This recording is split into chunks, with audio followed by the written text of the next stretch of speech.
There's a question that a lot of high achievers ask, and that's, how can I believe something that I have no evidence of?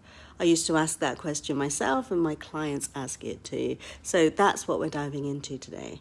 We're brought up being taught that we have to be constantly proving things, right? We have to prove our worthiness, we have to prove our value, we have to have the evidence to back our arguments. But manifestation doesn't work in that way. In fact, it works the opposite way around. It's not seeing is believing, it's believing is seeing. And in fact, it's not even that either. It's knowing is seeing, and that goes way beyond just simple belief. Which brings us back to the original question, how do we do that? Well, we start by consciously deciding that whatever life we want already exists and is already true for us before the evidence even arrives. So we create the evidence internally.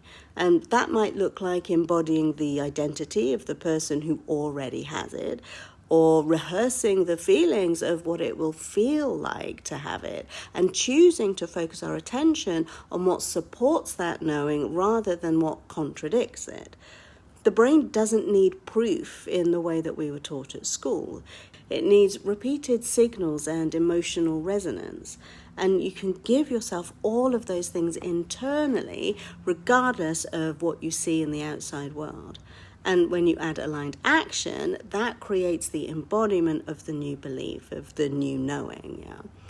When you give yourself those things, the external evidence has no choice but to show up in your lived experience. And you will know when this new reality that you're creating is done, because you'll stop contradicting it. There won't be any kind of but. You'll know that it's just done. You won't be wavering on whether it's true or not. It'll feel as solid as your knowledge that 2 + 2 = 4. After we decided to move from the UK to Canada, even though COVID hit and the planes were grounded and we couldn't fly anywhere and we had no firm pathway of getting here, my belief and knowing that we would move to Canada was unwavering. I didn't entertain any other possibility. If a contradiction popped up, I instantly dismissed it as not being the life that I choose. Nope, that's not my reality. And every time I saw a Canadian flag, and trust me, they started popping up everywhere, I took it as a confirmation that, yep, that's my new life, right there, that's my life. Like I say, you decide that whatever you want is real and dismiss any other thought.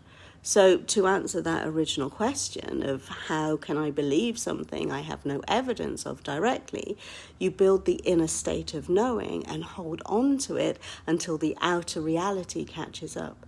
This is the work that I do with my clients and in my free school community. You'll find all the links you need in the description. I look forward to seeing you there, and if I don't, well, just know that you're ready.